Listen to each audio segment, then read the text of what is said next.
¿En qué piensas cuando escuchas la palabra Apocalipsis? ¿Miedo? ¿Caos? ¿Destrucción? ¿Muerte? Sin embargo, el Apocalipsis trae un mensaje de esperanza y alegría, de amor y paz, salvación y seguridad, redención y nueva oportunidad. Debemos compartir este mensaje a todo el mundo. Te invitamos a que descubramos juntos el mensaje de Dios para este tiempo. Apocalipsis, profecías de esperanza.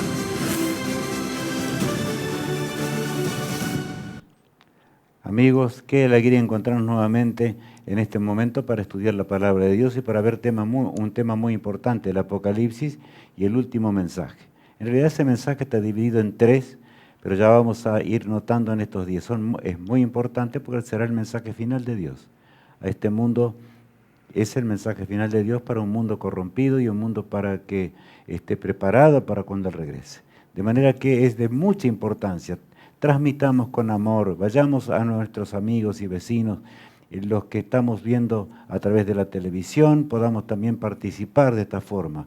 Hagamos todo lo que está de nuestra parte, porque si de veras amamos al Señor, haremos lo que el Señor nos pide, con amor también a nosotros que hagamos en el gran conflicto entre el bien y el mal. Ahora bien, la palabra de Dios fue una luz a través de la historia. Siempre Dios trazó las cosas de tal forma que nosotros podamos entender. Y podemos comprender, no nos dejó en tinieblas ni a ciegas, sino que Dios nos ama mucho y quiere que podamos andar en sus caminos y compartir esa verdad con los demás. Ese es el plan de salvación. Cuando nacemos de nuevo en Cristo Jesús, no podemos callar, no podemos quedarnos quietos, sino que habremos de predicar con todo el poder de Dios. Este diagrama, que ya lo conocemos por supuesto, es un diagrama que nos ayuda a entender el gran plan de salvación, simplemente. Y los hechos fundamentales de ese gran plan de salvación. Por un lado, en la eternidad que se interrumpió allá, ¿verdad?, por causa del pecado, ahí vemos eternidad interrumpida. Todo era paz, armonía, gozo entre los seres celestiales, y también cuando este mundo fue creado había gozo y paz, pero desgraciadamente entró el pecado en esta tierra y las cosas cambiaron. El origen del pecado, y es bueno que pensemos en 2 pasajes que nos ayudan simplemente a entender algo. Aquí dice en el libro de Ezequiel, el profeta, el capítulo 28, lo siguiente. Tú, querubín grande, protector, yo te puse en el santo monte de Dios. Allí estuviste. En medio de las piedras de fuego te paseabas. Qué privilegio tenía Lucifer. Estar ante la presencia de Dios, estar entre las piedras de fuego, como dice aquí la palabra de Dios. Un ángel perfecto, el lucero de la mañana. Realmente se sentía gozoso. No sabemos cuánto tiempo. En la eternidad el tiempo es difícil de comprender, ¿verdad?, para nosotros, pero un día cuando lleguemos a la eternidad entenderemos mejor. Ahora lo notable es que este ser perfecto un día comenzó a envidiar a Jesús. Y dice el versículo que sigue, el 15... Perfecto eras en todos tus caminos, desde el día que fuiste creado hasta que se halló en ti maldad. Bueno, hoy vamos a ver algo acerca de la maldad de Lucifer, pero comenzó a entrar en él los celos, la envidia y sobre todo el deseo de recibir la adoración de los seres creados. Era el que transmitía allí en el santuario celestial todo lo que tenía que ver con el plan glorioso de la eternidad, de las maravillas de la dirección divina a los demás seres creados. Pero desgraciadamente entró el pecado, la eternidad se interrumpió, como decíamos recién, la desgracia entró a la tierra, pero la verdad de Dios, y esto es bueno que recordemos, allí lo vemos, la verdad de Dios se mantuvo siempre, a través de los milenios. Dios no nos abandonó, hasta la cruz del Calvario, ¿verdad?, cuando Él murió por nosotros, y la verdad siguió siendo siempre la misma. Recalco esto, porque quienes hablan de la verdad del Antiguo Testamento y de la verdad del Nuevo Testamento, no.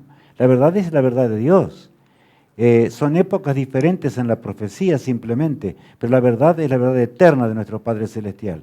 Pronto la eternidad se habrá de restaurar. no habrá pecado ni tristeza, todo habrá pasado para siempre, y Dios echará en el lago de fuego al autor del pecado y todo aquel que no haya aceptado el gran plan de amor que Cristo trazó para nuestra redención. Quiera Dios bendecirnos, mis apreciados amigos, para que juntos nos veamos un día en la eternidad. Este debe ser el pensamiento que nos domine en el tema de hoy. Allí en los portales del Edén, cuando Eva cayó, y Adán también por supuesto, entró el pecado, y Cristo habla en forma muy particular a nuestros padres y dice lo siguiente: y pondré enemistad entre ti y la mujer, y entre tu simiente y la simiente suya. Esta te herirá en la cabeza, y tú le herirás en el calcañar. Esa enemistad de la cual habla allí era la enemistad entre, por supuesto, Lucifer, los pensamientos de Satanás, y ahora el pensamiento que los que nos entregamos a Jesús, o el hombre, habría de triunfar sobre el pecado. Ese fue el primer texto profético, en donde Cristo le habla a Satanás: no podrás vencer a todos. El gran plan de salvación será muy grande. Y Satanás ni lo comprendía desde el comienzo. No imaginaba muchas cosas, pero costaría nada menos que la vida de Cristo en la cruz del Calvario, para que tú y yo podamos ser salvos. ¡Cuánto amor nos tiene el Señor! Dice, tú le molestarás o le herirás en el calcañar, pero la simiente de la mujer te va a aplastar la cabeza. Hablaba de la muerte eterna que un día tendrá Lucifer. Y este cuadro profético que tiene que ver con el gran plan de salvación ahora en la parte de nuestro divino Redentor. Tiene que ver exclusivamente con esto, por eso fue dado, por eso allí habla de, el santuario fue manchado por el pecado de Lucifer, como veíamos recién. Pero ¿qué dice Daniel capítulo 8, versículo 14? Y él dijo: hasta 2300 tardes y mañanas, luego el santuario será purificado. Qué aseveración más hermosa, aunque el profeta Daniel no alcanzaba a entenderla del todo. No alcanzaba a entender lo que esto significaba. Sin embargo, era extremadamente sublime, porque realmente Dios ahora daba, y como vemos allí, daba 2300 años muy particulares del ministerio de Jesús, en los cuales la mente humana debía estar concentrada para lograr la salvación. Nuestros padres del jardín del Edén recibieron todo lo necesario para la salvación, pero el Señor fue ampliando y ampliando el conocimiento a sus hijos para que llegásemos a esta hora sin mancha y arruga, si queremos tan solo confiar en el príncipe de la vida. Esos 2300 días habrían de basarse en dos periodos, 490 años, como dice allí, ¿verdad? O también 70 semanas proféticas, es lo que el ángel le aclara a Daniel. No entendía demasiado. Allí en el año 457 a.C. es dada la orden en el tiempo de Artajerjes. De manera que la visión está dada con fecha. ¿Por qué? Porque nuestro amado Salvador, el creador del universo, vendría acá a esta tierra y moriría por nosotros. Y nosotros y los de toda la historia humana debían comprender que la muerte de Cristo no era una muerte más. No era la muerte de un mártir, sino la muerte de aquel que nos amó desde antes que el mundo fuese. 1810 años más. Cristo ahora, en forma personal, después de su obra, como veremos enseguidita, habría de interceder por nosotros allí en el santuario celestial, donde una vez Lucifer pecó. Y ahora vemos esas 70 semanas proféticas, como decíamos recién. Y veamos desde el 457, la orden es dada y exactamente en el 408, conforme a la profecía enseñaba, que ya la conocemos porque la hemos visto hace tiempo y lo podemos repasar en nuestra página web o demás en los programas anteriores, y vamos a encontrar, por supuesto, lo que realmente tenía que ocurrir. Tal cual, el pueblo de Israel sale del cautiverio de Babilonia, y por el milagro de Dios, por el poder de Dios, las murallas son reconstruidas, el templo es reconstruido también, que en donde Cristo mismo habría de estar presente. Pasaron 62 semanas más proféticas hasta que llega el año 27 de la era cristiana y Cristo es bautizado en las aguas del Jordán. Como nosotros también tenemos que hacerlo cuando encontramos al autor de la vida. No nos olvidemos de esto. Juan el Bautista estaba predicando con poder en torno al Jordán, y decía: arrepentíos y convertíos, porque el reino de los cielos se ha acercado. Y bueno, las multitudes venían, y un día vino Jesús. Juan se oponía a bautizar a Cristo porque en realidad le decía: ¿y cómo tú vienes a mí? No necesitas ser bautizado si eres el Mesías. Pero saben, Cristo nos dio el ejemplo. Él no necesitaba, por supuesto, pero en el plan de salvación Él era nuestro sustituto. Él se colocó como el segundo Adán. Él nunca pecó, el primer Adán pecó. Él murió en la cruz del Calvario en el año 31 de la era cristiana, a la mitad de esa semana profética, y en el año 34, como vemos allí, por supuesto, ¿qué pasó? Israel fue rechazado ya como nación elegida de Dios para llevar el mensaje al mundo entero. Cuidado, eso nos puede pasar a nosotros también. Como cristianos, en la hora final del gran conflicto no queremos hacer las cosas de Dios. Es porque no nos hemos convertido, no entregamos nuestro corazón a Jesús, no alcanzamos a entender lo que es la salvación. En el lugar santo, como dijimos recién, allí pasarían 1810 años más hasta llegar a 1844, el momento cuando comenzaría una obra muy especial. Cristo habría de interceder ahora en el lugar santísimo, por corto tiempo, el juicio antes de su segundo regreso. El santuario sería purificado con la sangre expiatoria de Jesús, nuestros pecados borrados, desde el primer hombre hasta el último. Por eso, cuando lleguemos a aquel templo en los cielos, lo veremos sin mancha alguna. El cielo será vaciado del pecado y de la desgracia que el hombre, por supuesto, causó en esa brecha terrible. Veamos el santuario terrenal para entender un poquito mejor lo que estamos diciendo. El lugar santo, todos los sacerdotes entraban allí diariamente, varias veces, no voy a entrar en detalles hoy, para realizar el sacrificio. En la mañana y allí al atardecer también y en diferentes momentos, especialmente, pero en el día del Yom Kippur había un día muy especial que ya lo vamos a ver. El servicio diario se lo llama al lugar santo, donde abarcaba todo un año. Y quiero recalcar, por eso allí aparece 1810 años en la profecía, Cristo habría de interceder ¿dónde? En el lugar santo del templo celestial. Ahora aquí aparece luego el lugar santísimo, donde estaba representado por un solo día. El servicio anual duraba solo un tiempo de ese día. No podemos explicar exactamente. Todo Israel debía escudriñar su vida.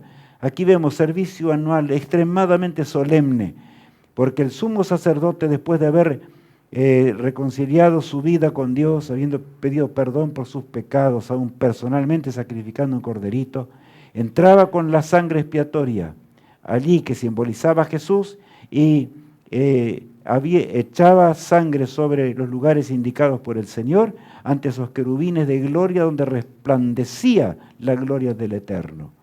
Estaba todo indicado. ¿Saben que esta doctrina es tan importante como la ley moral de Dios? No habría salvación. ¿De qué se verían los 10 mandamientos si nosotros rechazamos al Salvador y rechazamos la enseñanza del santuario celestial? Es extremadamente importante. Día solemne de la expiación. Estamos viviendo de veras en ese día. Dios nos explica en su palabra lo siguiente, y leamos en Hebreos capítulo 8, versos 1 y 2. Ahora bien, el punto principal de lo que venimos diciendo es que tenemos tal sumo sacerdote, el cual se sentó a la diestra del trono de la majestad en los cielos, ministro del santuario y de aquel verdadero tabernáculo que levantó el Señor y no el hombre. El apóstol Pablo se esfuerza para que los contemporáneos de él, los judíos de sus días, entendiesen con claridad la misión del Mesías. Ellos estaban confundiendo las cosas, creían que era un Mesías que venía para liberarlos del poder de Roma. Pero el apóstol, ahora convertido, les habla de ese gran sumo sacerdote, que nosotros tenemos, nuestra única esperanza de vida eterna. No hay otra cosa, no hay nada que hacerle, no hay otra esperanza para el ser humano. El versículo 24 agrega, me gusta mucho este pasaje. Porque no entró Cristo en el santuario hecho de mano, figura del verdadero, sino en el cielo mismo, para presentarse ahora por nosotros ante Dios. ¿Ustedes notaron? Cristo entró. Él sí podía hacer expiación. Lo otro era simbólico hasta la cruz del Calvario. Mostraba cómo sería la obra intercesora para que no olvidásemos nunca lo que significaba. Millones de corderos fueron sacrificados para que entendamos, para que comprendamos la obra de nuestro divino Redentor. Él vino a gustar la tumba, la muerte eterna, allí en el Gólgota, como nosotros ya sabemos, y murió por nuestras transgresiones. Pero ahora se levantó el primer día de la semana, como dice la palabra de Dios, y después de estar 40 días con sus discípulos, ascendió a los cielos, donde intercede por nosotros, hasta cuando lo veamos venir por segunda vez en gloria y majestad en las nubes de los cielos. Ahora bien, fin del pecado en el santuario celestial, porque allí se originó el pecado. Dice allí el título, Alicia, lo siguiente. Hora actual en el santuario celestial. Bueno, es lindo, ¿verdad? Hora actual, porque es esta hora, la que estamos viendo ahora, en el santuario celestial, en el lugar santísimo del templo celestial. Y ahora Apocalipsis, capítulo 11, el versículo 15, dice lo siguiente. El séptimo ángel tocó la trompeta y hubo grandes voces en el cielo que decían: los reinos del mundo han venido a ser de nuestro Señor y de su Cristo, y Él reinará por los siglos de los siglos. Hay cánticos de gloria, cánticos de esperanza en todo el universo y sobre todo en torno a ese santuario, porque Cristo está terminando su obra intercesora y entonces va a regresar. Eso es lo hermoso para esta hora. Y también lo solemne del día de la expiación, que era breve, corto comparado con el otro pedido, como decíamos recién. Ahora agrega el versículo 19. Y el templo de Dios fue abierto en el cielo, y el arca de su pacto se veía en el templo. Y hubo relámpagos, voces, truenos, un terremoto y grande granizo. ¿Cuántos creen que algunos inventaron esta doctrina? Pero está clarito allí. Dios es amor y no dejó nada en tinieblas, y por eso tenemos que escudriñar la palabra de Dios, que es el pan de vida, inspirada por el Espíritu de Dios. El Señor nos muestra la historia de la redención, la historia también de lo que es la liberación del pecado. Dios vino a salvar a los pecadores, como un día les dijo a los fariseos allí que estaban acusándolo. Para eso vino Jesús, para que nosotros, tú y yo, podamos heredar la salvación y no temamos acercarnos a Cristo. No importa cuál sea nuestra condición, no importa cuán lejos hayamos vagado en esta vida, enterrados en la transgresión. Todos los días debemos entregar nuestro corazón a Jesús. Nuestra vida cambiará gracias al poder redentor de aquella sangre purpurina que fue derramada por nuestras transgresiones. Pero ¿qué haremos, amigos míos? Es que de veras haremos lo que Jesús hizo en el Jordán, por el Jordán simbólico que implica todo bautisterio con agua, suficiente para bautizarnos, que simboliza la muerte y resurrección de Jesús. Cristo sepulta nuestros pecados para siempre. Eso es lo grande. Ahora, el título ahí agrega lo siguiente. El profeta Daniel ve este momento en visión. Daniel observa el cuadro de la adoración celestial. Y quiero que leamos primero para que enfoquemos toda nuestra vista, pero ya van a aparecer cuadros, pero sobre todo ve el momento cuando Cristo pasa del lugar santo al santísimo. O sea, de esa larga intercesión hasta esa corta intercesión donde tú y yo vivimos en esta hora del fin del conflicto. Daniel 7 nos narra esto. Miraba yo en la visión de la noche, y aquí, con las nubes del cielo, venía uno como un hijo de hombre que vino hasta el anciano de días y le hicieron acercarse delante de él. Allí viene el Hijo del Hombre, nuestro poderoso Salvador, con sus méritos expiatorios, para definir para siempre quiénes serán los salvados. El juicio de Dios comenzó por la casa de Dios, por los que conocemos la verdad. Y el mundo debe entender esta verdad eterna. Por eso allí el versículo 14 agrega: y le fue dado dominio, gloria y reino para que todos los pueblos, naciones y lenguas le sirvieran. Su dominio es dominio eterno que nunca pasará, y su reino uno que no será destruido. Bueno, en realidad allí es la repetición de lo que estaba diciendo Apocalipsis, pero Daniel lo ve y lo explica clarito, aunque él no lo entiende, no puede comprender. Le pregunta al ángel muchas veces esto qué significa, y el ángel le dice: Daniel, tú vas a ir al descanso, pero vas a participar de las glorias eternas si eres fiel. El gran profeta de Dios le fue dado dominio. O sea que Cristo toma el dominio al terminar el juicio investigador. Estamos preparados para este momento solemne, por eso el mundo está convulsionado, guerras, Ucrania, Rusia y bueno, y qué país más, todo el mundo está en guerra. Hay caos de toda naturaleza, que hasta a veces nosotros nos desesperamos por el caos que hay en esta tierra, pero ha llegado la hora de prepararnos como nunca antes, porque Cristo vendrá pronto, no demorará mucho más. Este mundo no va a continuar mucho tiempo más, es lo que nos enseña la palabra de Dios, una visión del trono de Dios. Y Juan la ve allí estando en Patmos, en el cautiverio, como ya conocemos, en un sábado, ya vamos a entender por qué hoy en forma muy particular. En Apocalipsis 4, él ve una escena especial, y veamos. Después de esto miré, y aquí una puerta abierta en el cielo, y la primera voz que oí, como de trompeta hablando conmigo, dijo: sube acá, y yo te mostraré las cosas que sucederán después de estas. Ve allí algo majestuoso. Ve el trono de Dios, vamos a ver un poco más de cerca. Una puerta abierta. Esa puerta que está abierta para el hombre que pecó. Cristo en el santuario celestial es la puerta. En realidad Juan observa esa puerta hacia el santuario y observa lo que está allá en los cielos. Y contempla también la divinidad. Leamos el siguiente pasaje. Y al instante yo estaba en el Espíritu, y aquí un trono establecido en el cielo, y en el trono uno sentado. Ese que estaba sentado en el trono es el Padre, ese Padre admirable, que también nos ama más allá de lo que nosotros podemos entender. Por eso dice, ¿y el aspecto de qué, Alicia? Y el aspecto del que estaba sentado era semejante a piedra de jaspe y de cornalina, y había alrededor del trono un arco iris semejante en aspecto a la esmeralda. Aquí se describe el arco iris que rodea el trono de Dios. ¿Por qué? Para que recordemos, ¿se acuerdan cuando en los días de Noé, solamente después de esa terrible destrucción de los hombres rebeldes, porque practicaban toda especie de pecado, solamente 8 entraron dentro de la embarcación después que 120 años predicó Noé?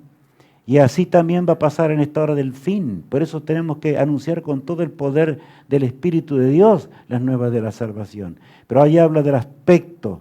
Daniel lo describe en forma humana para que entendamos. Su gloria era tan sublime, tan grandiosa que él no encuentra palabras, la compara con perlas y demás. El rostro de aquel que es el que dirige toda la creación de Dios. Qué impresionante es pensar en estas cosas. No es así. Pero saben, allí falta un personaje todavía. Ese personaje que murió por nosotros. Y vamos a leerlo en el Apocalipsis capítulo 5. O sea, el siguiente capítulo dice lo siguiente. Una visión del trono de Dios. Y vino y tomó el libro de la mano derecha del que estaba sentado en el trono. Y cuando hubo tomado el libro, los 4 seres vivientes y los 24 ancianos se postraron delante del Cordero. Todos tenían arpas y copas de oro llenas de incienso, que son las oraciones de los santos. Este es un cuadro maravilloso lo que él observa allí. ¿Por qué? Constantemente esos seres que rodean el trono de Dios. No voy a entrar en la explicación hoy de esos seres porque no es el tema de hoy. Pero es esos seres maravillosos que adoran al Creador, que adoran a aquel que nos ama, que hizo a todas las criaturas del universo y los mundos que hoy existen, que ni siquiera nosotros imaginamos lo que realmente son. Ellos alababan al Creador. Él escucha el cántico de los santos ángeles también. Escucha el cántico de todos aquellos que rodean el trono de Dios. ¿Por qué? Porque hay un cordero que fue inmolado. ¿Y cuál es el cordero? Aquel que voluntariamente fue como un corderito sin mancha, tal cual lo decía Isaías 53. Fue llevado hasta la cruz del Calvario después de sufrir terriblemente el embate del enemigo a través del ser humano. Los hombres se atrevieron a escupir su rostro, colocar una corona de espinas, hacer cualquier cosa. Pero ahora está la divinidad y Jesús es el que revela el futuro. Gracias a su victoria, ya lo vimos eso en los sellos del Apocalipsis, y allí dice el versículo 9. y cantaban un nuevo cántico diciendo: digno eres de tomar el libro y de abrir sus sellos, porque tú fuiste inmolado y con tu sangre nos has redimido para Dios de todo linaje y lengua y pueblo y nación. Este seminario es maravilloso. Estamos entrando en la parte final. Pero qué hermoso, porque ahora vemos, un día vamos a cantar nosotros en torno al trono de Dios. Y allí ven los santos ángeles y los de los mundos que también fueron creados por Dios. Alaban al Cordero. ¿Por qué lo alaban? Porque Él es el único que puede dar al pueblo de Dios en este mundo la trayectoria de lo que será la lucha entre el bien y el mal hasta cuando Cristo regrese. Esto debe llenar nuestro corazón de gozo y de agradecimiento a Dios y de alabanza al Señor, porque Él es nuestro poderoso Salvador.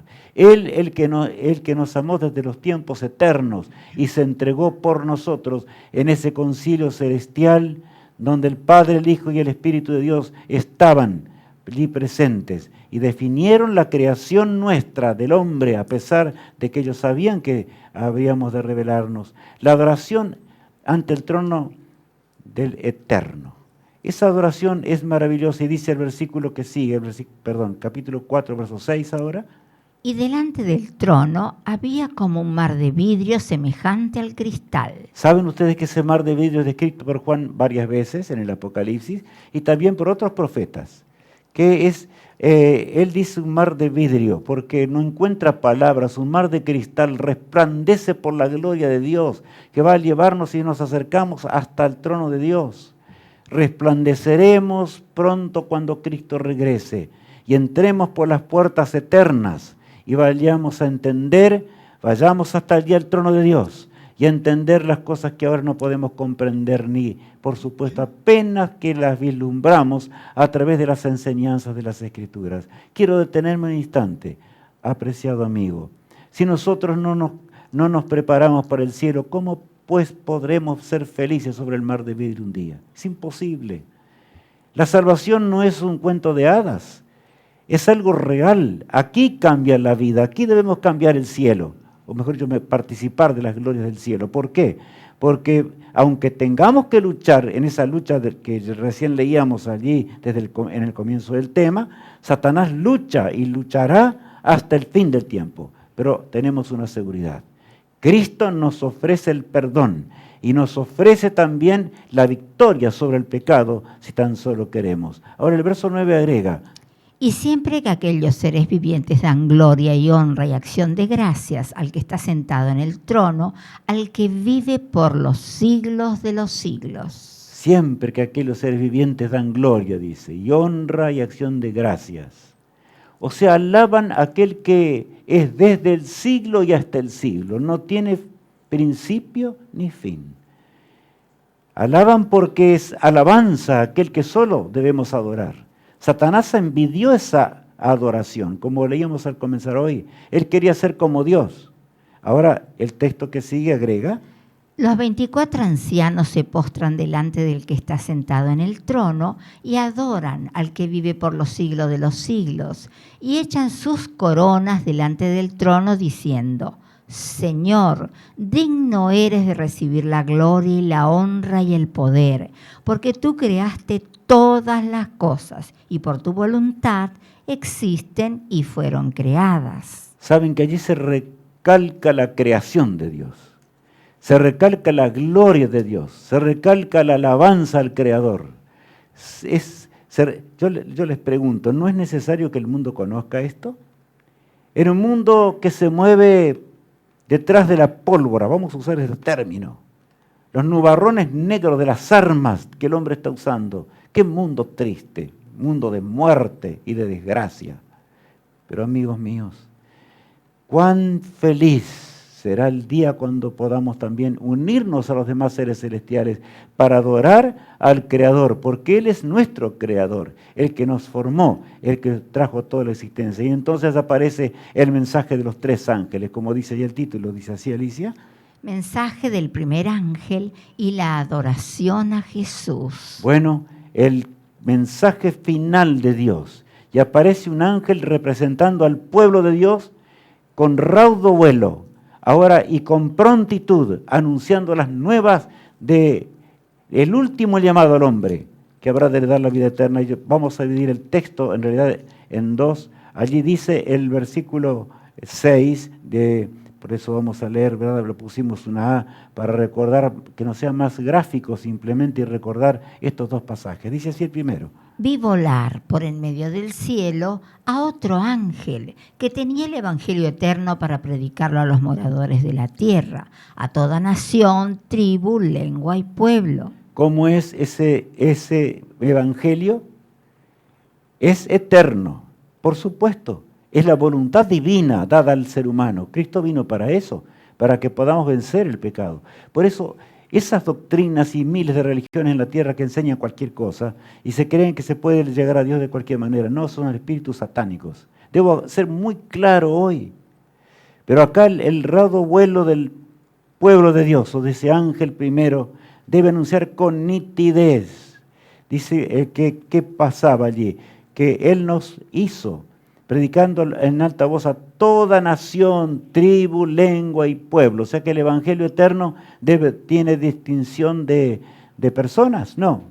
Llega a toda nación, tribu, lengua y pueblo. Así será antes que Cristo regrese. El verso 7 agrega. Diciendo a gran voz, temed a Dios y dadle gloria, porque la hora de su juicio ha llegado, y adorad a aquel que hizo el cielo y la tierra, el mar y las fuentes de las aguas. Ahora notemos que el tema de la adoración es el tema que está en el gran conflicto. Satanás quería ser adorado, quería ser como Dios, pero aquí recalca, diciendo a gran voz, temed a Dios y dadle gloria, porque la hora de su juicio ha llegado. ¿De qué juicio? Del gran juicio investigador, o sea, del juicio previo a la segunda venida. ¿Y ya cuánto tiempo hace? 1844 en adelante. El gran día de la expiación ya comenzó y pronto va a terminar. Se terminará para siempre la gracia de Dios. Por eso allí está explicado con nitidez. Allí estaban los santos ángeles adorando, y nosotros tenemos que enseñar al mundo que debemos adorar a aquel que hizo los cielos y la tierra y todas las cosas que en ellos están. La falsa adoración es el tema del pecado. Por eso Satanás creó diferentes formas de falsa adoración. La lucha satánica es siempre esta, y vamos a ver, Cristo ahora en la tercera tentación en este mundo, San Mateo 4. Otra vez le llevó el diablo a un monte muy alto y le mostró todos los reinos del mundo y la gloria de ellos. Había tentado una vez, allí en el desierto no pudo, en la otra vez allí en las almenas del templo no pudo, y ahora le lleva a un monte alto y le muestra todos los reinos del mundo. Tú viniste a rescatar este mundo, todo te voy a entregar de vuelta. Tú lo mereces, eres el creador, todas las cosas, pero sabes una cosa, hay algo que solamente una cosita te pido. ¿Y qué dice el verso 9? Y le dijo, todo esto te daré si postrado me adorares. ¿Qué les parece? Por eso el tema de la adoración es un tema central del plan de salvación. Es un tema central que debemos entender, y en la última hora de la historia, ahora frente al drama de esta tierra, el pueblo de Dios debe hablar con claridad, con nitidez, con música adecuada también, cantar al Señor, no con cualquier cosa golpeando y haciendo bailes y cosas raras o ademanes y cosas que no tienen nada que ver. Toda la adoración es para aquel que nos creó.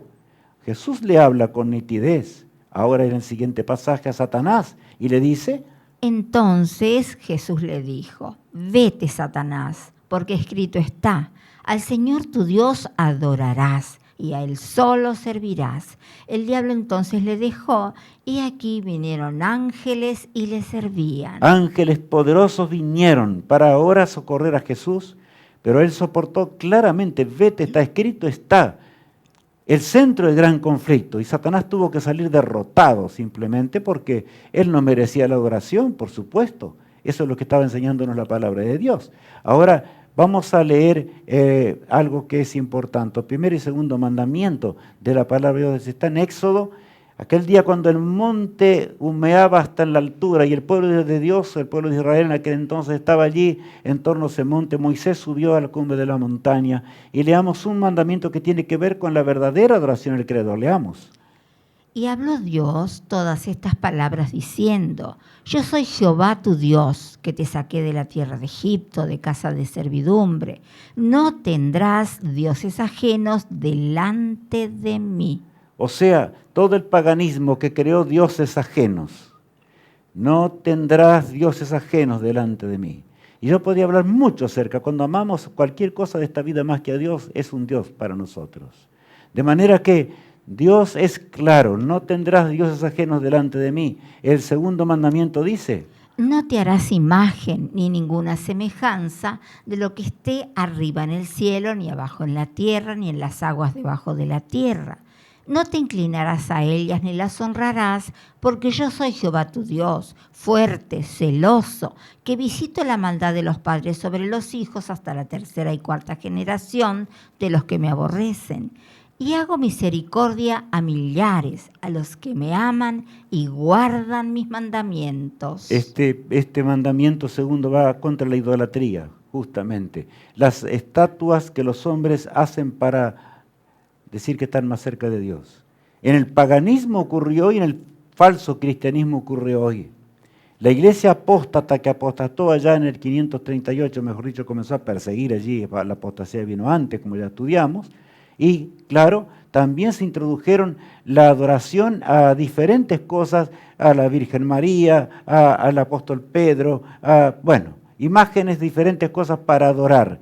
Pero ¿qué dice Dios? No te harás imagen de nada, ni en lo que esté allá arriba, ni en la tierra, ni abajo de la tierra, para honrarlas o para adorarlas. Esto está muy claro. De manera que eso no es del cristianismo, proviene del autor del pecado y de aquel que, porque alguno me dijo, pero escúcheme, licenciado, una vez, pero si yo le pido a esa imagen y la imagen hace milagros reales. Yo no te estoy diciendo que no hay milagros reales, pero ¿quién hace esas? Si desobedecemos a Dios y adoramos las imágenes, ¿quién hace los milagros? El autor del pecado, y nos engaña. Estamos en un conflicto entre el bien y el mal. ¿Adoraremos a nuestro Dios? ¿Obedeceremos a la ley moral del Creador? Asunto de adoración.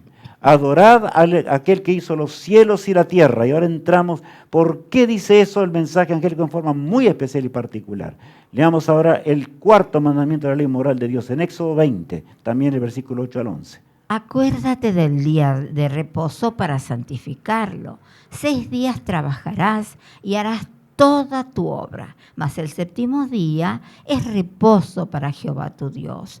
No hagas en él obra alguna, tú, ni tu hijo, ni tu hija, ni tu siervo, ni tu criada, ni tu bestia, ni tu extranjero, que está dentro de tus puertas. Acuérdate de ¿qué? Dice, del día de reposo, para santificarlo, de manera que allí habla del santo sábado, ya vamos a ver enseguidita. Dios lo santificó, un uso especial. El hombre jamás se hubiese apartado de Dios en este mundo. ¿Cuán diferente sería la historia si los hombres hubieran sido fieles al cuarto mandamiento de la ley moral? El versículo 11 agrega la razón por la cual tenemos que adorar a Dios.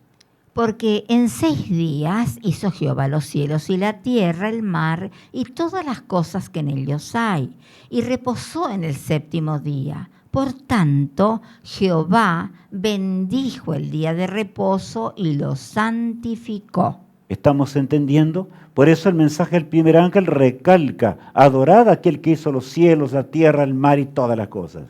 Es ese el mensaje para esta hora, de la 11ª hora de la historia. Ya en la creación el Señor lo estableció, Génesis 2, 1 al 3. Fueron pues acabados los cielos y la tierra y todo el ejército de ellos.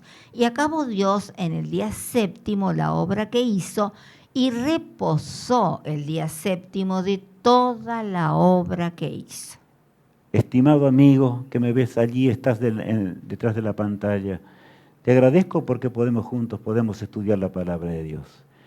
Pero pensemos en serio lo que esto significa. Nosotros no nos hicimos a nosotros mismos. Cristo nos creó. Y debemos adorarle a Él, ¿verdad? Tal cual dice, porque Él acá dice, hizo todo y acabó Dios en el día séptimo. ¿Cuál es el séptimo día? Una vez me dijo uno el domingo. No, el domingo no tiene nada que ver. Sunday es el día del sol, el primer día de la semana. Día del sol pagano, ¿verdad? Ahora dice el tercer texto, Y bendijo Dios al día séptimo y lo santificó, porque en él reposó de toda la obra que había hecho en la creación. Me detengo en la forma y bendijo Dios al día de reposo. Y yo hablo porque he escuchado en estos días, sobre todo, donde el nuevo orden mundial parece que ya es una realidad, y estoy hablando del mundo actual, de la hora actual, y entonces el nuevo orden mundial trae un montón de esperanza para un mundo que se requebraja por toda la economía, está destruida, pero necesita un líder espiritual fuerte. Y dice, bueno, lo que tenemos que hacer es tener un día libre para salvar nuestra casa, para salvar la tierra. Reconoce eso, porque Dios puso ese día de reposo en forma muy particular para adorar al Creador. Pero ese poder engaña, porque dice, no importa qué día adores, puede ser el domingo, puede ser el viernes, de acuerdo a tu creencia, puede ser el sábado. Detrás de eso viene el terrible engaño, el último engaño. Pueblo de Dios, acordémonos de esta realidad. Acordémonos del mensaje de la última hora de la historia y hablemos con claridad, sin vueltas, con nitidez, el mensaje que Dios nos pide que demos. Alabanza y adoración al Creador del universo. Ahora bien, ¿saben? Job, que era un patriarca fiel a Dios, conocemos su historia. Un día Satanás hizo cualquier cosa porque Dios le permitió. La fe de ese hombre fue probada al máximo. Leamos el texto. ¿Dónde estabas tú cuando fundaba yo la tierra? Házmelo saber si tienes inteligencia. ¿Quién ordenó sus medidas si lo sabes? ¿O quién extendió sobre ella cordel? ¿Sobre qué están fundadas sus bases? ¿O quién puso su piedra angular? Qué notable, ¿verdad? ¿Dónde estaba Job? Porque Job es tentado a pensar que tal vez él estaba un poco equivocado en algunas cosas. Y Dios le habla del poder creador, de cómo el Señor creó la tierra. Y también habla del universo. Yo traje algún pasaje nomás allí, pero el texto continúa así, el versículo 7, Alicia. Cuando alababan todas las estrellas del alba y se regocijaban todos los hijos de Dios. Qué día glorioso fue cuando se celebró el primer sábado. Cuando el Señor santificó, por eso Dios lo bendijo y lo apartó para un uso sagrado. Aquí está clarito. Y todos alabaron al Eterno como nunca, porque ahora ese pequeño bebé de la creación, me refiero a Adán y a Eva, habían sido traídos a este mundo y ellos acompañaron a Jesús en forma personal para adorar. Cuán grande fue cuando Jesús mismo estuvo acá o vino a este mundo, y ahí veamos, Jesús y el Santo Sábado. Jesús fue el primero que con nuestros padres ahora les enseñó cómo había que guardar el Santo Sábado. Y los ángeles cantaron, los coros celestiales cantaron como leíamos recién. ¿Qué día guardó Jesús cuando estuvo acá en esta tierra en forma humana? Dice San Lucas 4:16. Vino a Nazaret, donde se había criado, y en el día de reposo entró en la sinagoga conforme a su costumbre, y se levantó a leer. Gracias, Alicia. Sí, él se levantó a leer y estaba leyendo nada menos que el texto de Isaías, que hablaba sobre él, que hablaba sobre su obra expiatoria en este mundo. Y dice, vino a Nazaret, donde se había criado, y en el día de reposo entró en la sinagoga, fue hasta un lugar, y entonces le llegó el turno y él se levantó a leer y leyó Isaías. Los ojos se fijaron en él. Y dice que dice el texto, ¿qué día acostumbraba el Señor a adorar al Creador en forma muy especial? Todos los días debemos adorar al Señor. Por el Santo Sábado debemos olvidarnos, como dice el mandamiento, de todas las ocupaciones, las ganancias personales, nuestro trabajo diario, que también es por bendición de Dios. Pero nuestra mente debe estar concentrada en nuestro Padre Celestial, en el Santo Sábado. Olvidémonos pues de las cosas terrenales y seamos fieles tal cual el Señor nos menciona con tanta nitidez. Ahora las mujeres piadosas, entre las cuales estaba la madre de Jesús, la bienaventurada Virgen María, también, y dice el San Lucas capítulo 23 lo siguiente. Y las mujeres que habían venido con él desde Galilea siguieron también y vieron el sepulcro y cómo fue puesto su cuerpo, y vueltas prepararon especias aromáticas y ungüentos, y descansaron el día de reposo conforme al mandamiento. Descansaron el día de reposo conforme al mandamiento, dice mi apreciado amigo y hermano en Cristo. De manera que está claro, allí ni siquiera para ungir el cuerpo de Cristo.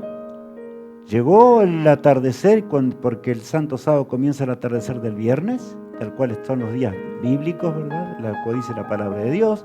Y ellas habían preparado todo y esperaron para que pasase el sábado. Ellas honraron a su Creador, honraron a aquel que hizo todas las cosas, a nuestro Padre Celestial, y recordaron a Jesús, que también era el creador de todo lo que existe, ahora estaba muerto por nuestras transgresiones.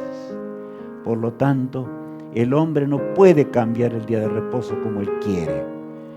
Este poder falso del cristianismo del cual mencioné recién, cuando la apostasía vino a este mundo, cambió el día de reposo y tomó el día de Roma, del paganismo de Roma, y lo cambió y puso el día domingo, que los paganos de Roma y de los reinos aún del pasado adoraban al sol, que según ellos era el Dios principal. Ahora en el capítulo 24, versículo 1 agrega lo siguiente: el primer día de la semana, muy de mañana, vinieron al sepulcro, trayendo las especias aromáticas que habían preparado, y algunas otras mujeres con ellas. Vinieron con entusiasmo ahora, pero estaban tristes, porque venían ahora a ungir el cuerpo de Jesús, pero hallaron removida la piedra y ya Jesús no estaba más en la tumba.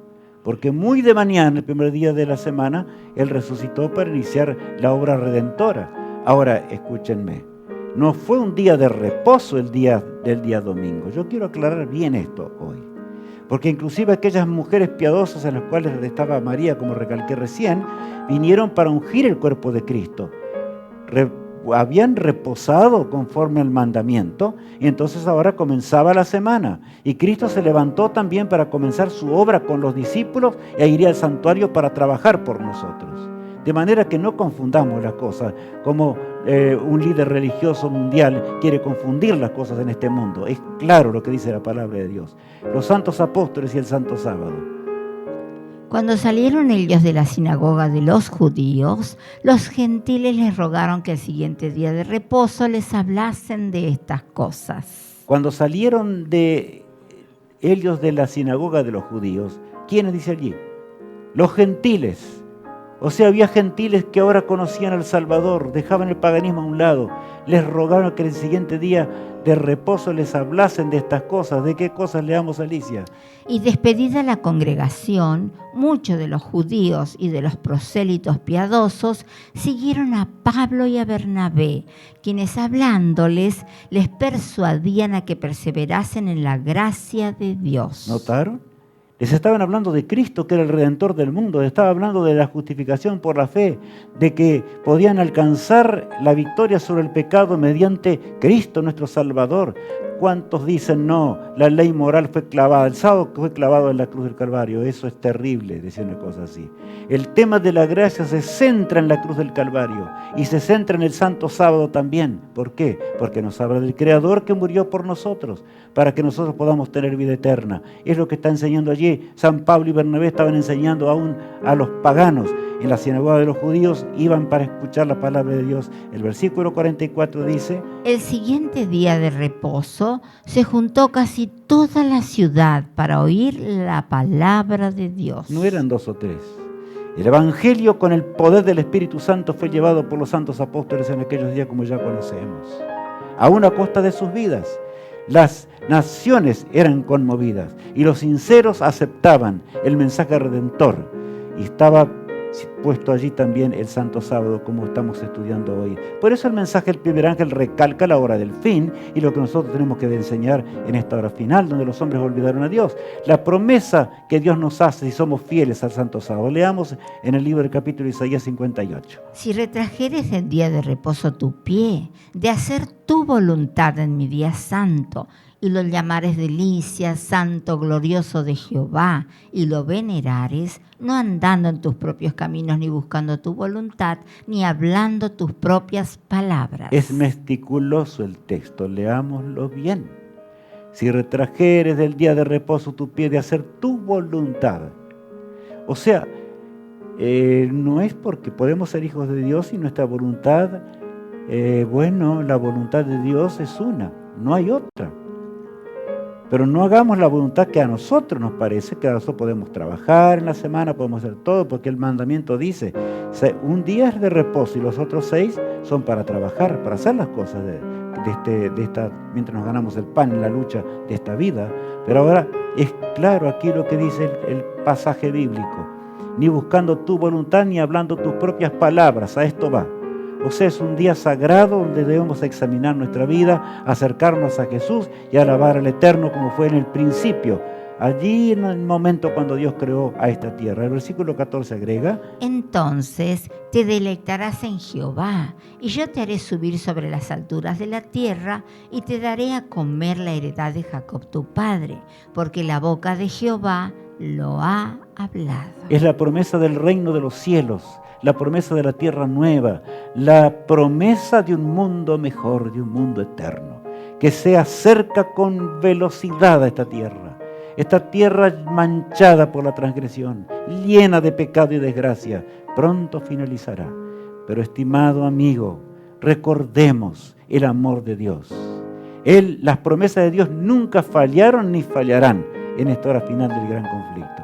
De manera que el Señor nos promete, si eres fiel, también este importante mandamiento que tiene que ver con la adoración y que tiene que ver con el gran conflicto entre el bien y el mal.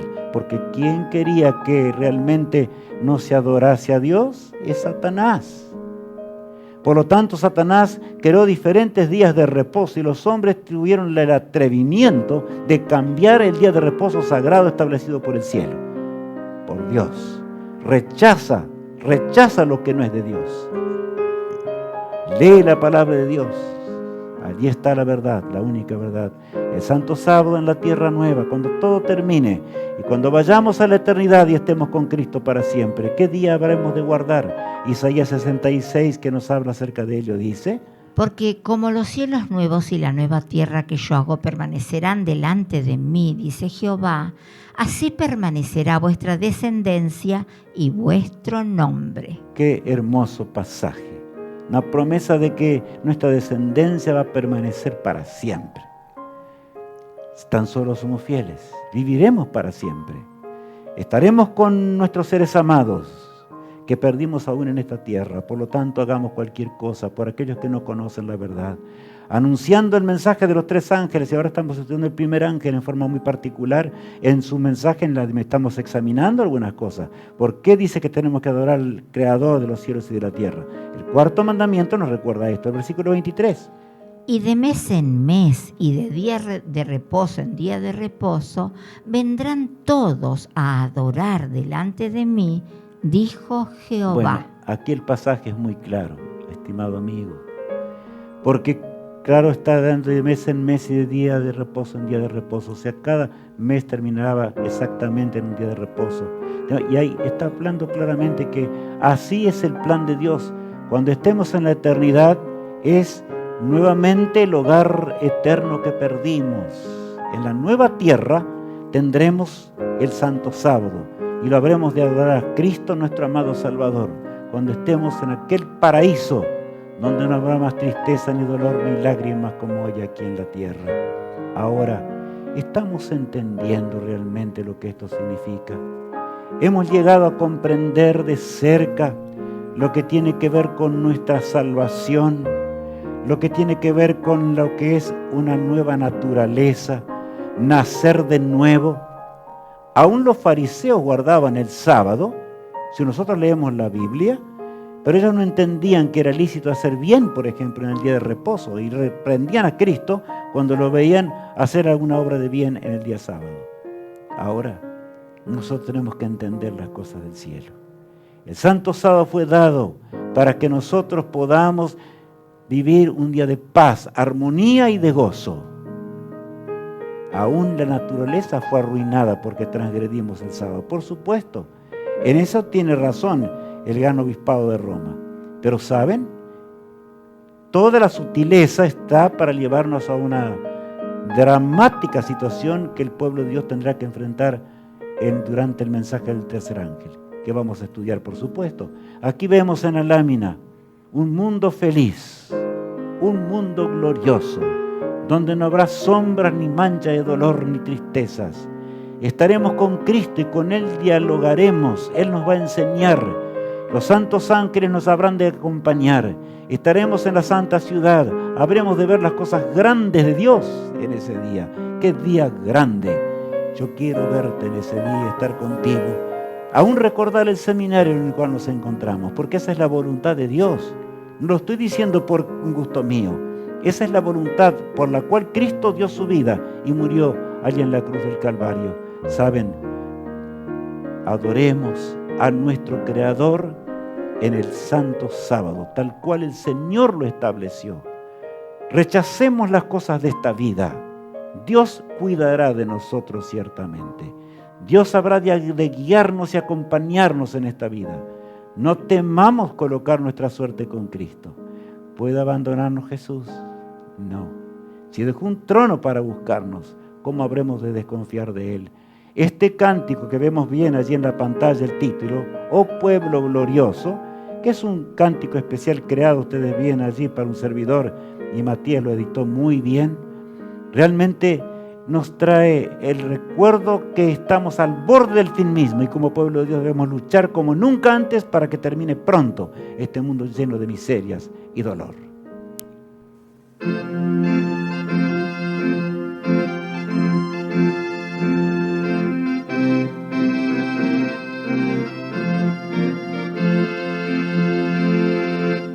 Oh pueblo, pueblo glorioso, el conflicto llega a su fin. Esfuérzate, sé muy valiente, pues por ti venció en la cruz. Omnipotente Dios de amor, danos tu poder, danos tu valor para concluir con el pregón y al mundo nuevo llegar. Oh pueblo, pueblo glorioso, el conflicto llega a su fin. Esfuérzate, sé muy valiente, pues por ti venció en la cruz. Omnipotente Salvador, condúcenos con decisión para vencer al tentador y al mundo nuevo llegar. Oh pueblo, pueblo glorioso, el conflicto llega a su fin. Esfuérzate, sé muy valiente, pues por ti venció en la cruz. Omnipotente intercesor, danos el fuego celestial para vencer con tu verdad y al mundo nuevo llegar.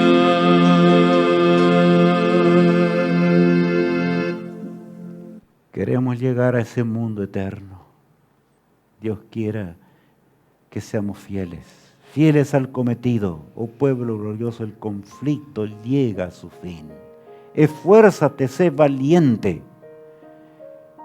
Dios requiere de hombres y mujeres valientes en la hora del fin para que anunciemos el mensaje con poder y podamos ver pronto venir a Jesús en las nubes de los cielos, muy pronto, porque la inminencia, el retorno de Jesús es inminente sobre este mundo, no hay nada que hacerle. Pronto nos encontraremos frente a los portales eternos. Vamos a orar al Señor para agradecer por todas las cosas que Él nos dio y nos da. Padre amado, gracias porque hoy vimos el mensaje del primer ángel. Queremos nacer de nuevo, Señor, y queremos adorarte también, unir nuestra alabanza que está también en los cielos. Y en este mundo tenebroso, por la cruz del Calvario llegó a nuestros corazones. Ayúdanos, nuestro Dios. Bendice a mis queridos amigos y hermanos en Cristo, a todos juntos. Prepáranos para ese glorioso día. Y cuando Jesús regrese, Haz que podamos encontrarnos después de que tú nos resucites y allí estamos en la tumba y nos lleves a la patria celestial. Encontrarnos para nunca más separarnos. Te lo suplicamos en el poderoso nombre de Cristo, nuestro amado Salvador. Amén. Que Dios te bendiga, te guarde. Es mi sincera oración, mi amigo. Recordemos algunas cositas, que el seminario de Apocalipsis, Profecía de Esperanza, es un seminario que nos está llevando realmente al plan de salvación total. El devocional que es mencionado el día sábado expresamente con un tema especial por Matías López, como ya conocemos, 9:30 horas aquí en Argentina. En otros países cambia, por supuesto, de acuerdo a los horarios. El tema central por un servidor, que tendremos allí el sábado, o este día de Santo Sábado a las 10 horas de la mañana, y podemos verlo en diferentes horarios y también durante la semana. El repaso de la lección en forma muy particular lo hace Matías y allí también Johnny, lo hacen muy bien para que nosotros podamos entender. Viernes 7 p.m., o sea 19 horas para los argentinos, y tenemos ese repaso. Ahora lo compartiremos con todos nuestros amigos. ¿Qué haremos nosotros con esta verdad? ¿Qué haremos con este mensaje en la hora del fin como pueblo de Dios? Dios te bendiga, mi amigo. Dios nos una en una tarea a fin de que podamos pronto encontrarnos con el deseo de aquel que lo dio todo para que heredemos la vida eterna.